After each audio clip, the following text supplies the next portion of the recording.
you're obviously a psychiatrist and you are able to prescribe medication to people if needed.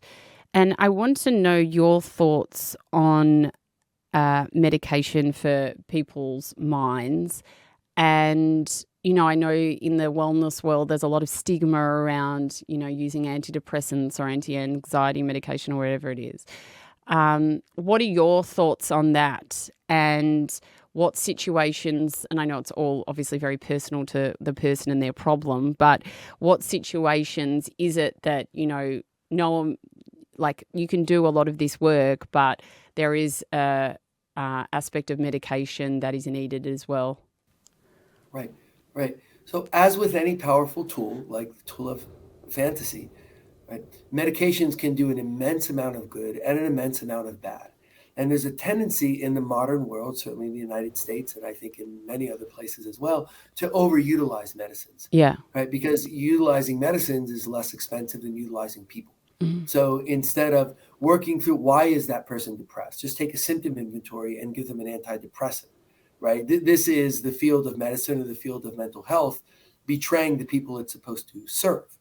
Right? We don't get better just by looking away from our problems and then putting a bunch of medicine in us. Now that being said, there are times medicine can be tremendously helpful. So neurobiologically, if the chemistry inside of us is in a sort of depressed place where like you can't really feel good, right? So a person looks at like their children or something they really love and they can't feel good, that's a real problem. It's a Mm. medical problem, right? It's a neurological problem. So just as if someone is coughing, coughing, coughing, and they have a short of breath and we realize they have pneumonia, it's a medical problem. It's a time to go get Yeah. antibiotics, right? There are times if a person is hearing voices, having thoughts of harming themselves, feels a sense of hopelessness, can't feel good about anything, can't sleep at all. There are reasons medicines are there and they can help us. But again, we have to stop and think like, what is judicious use of medicines versus use of medicines to cover something up that needs attention? And I think it's our responsibility as human beings, right, to go and think about that and to realize the systems around us aren't necessarily going to take care of us. A person can go for help and sometimes get really good help, but you can't rely on that. You could Mm. go for help and come out with 4 prescriptions and end up worse off than you were. Mm. Right. So we have to be responsible for ourselves and say, like, I have to render an opinion of like, what is going on inside of me? I want to think about it. If I'm saying something to myself over and over again, like maybe that's important. Right. If something's really weighing on me, I can't get something out of my mind, I have imagery that's coming into me, I have to think about this and it can't possibly be that a prescription is going to fix this, right? Sometimes prescriptions will help get us to a place where we can fix it ourselves. Mm. They can help us. They can be in our corner, and sometimes they can be very strongly in our corner. But they get so misused as an answer in a society or set of societies that are very interested in rapid gratification. I don't want to feel better now. I want to feel Mm. better now, and it's Yes. so tempting. Oh, that medicine's going to make you feel better now. Seems like it, right? I got a prescription. I go get it. Came from a doctor. I'm going to take the pill that'll make me feel better. And oftentimes, what's really happening is the person is leading themselves away. They're leading themselves out into the woods, right, where they can't figure it out. You have to think. If I know something is going on in me, I got to stop and think about it, and I got to honor that.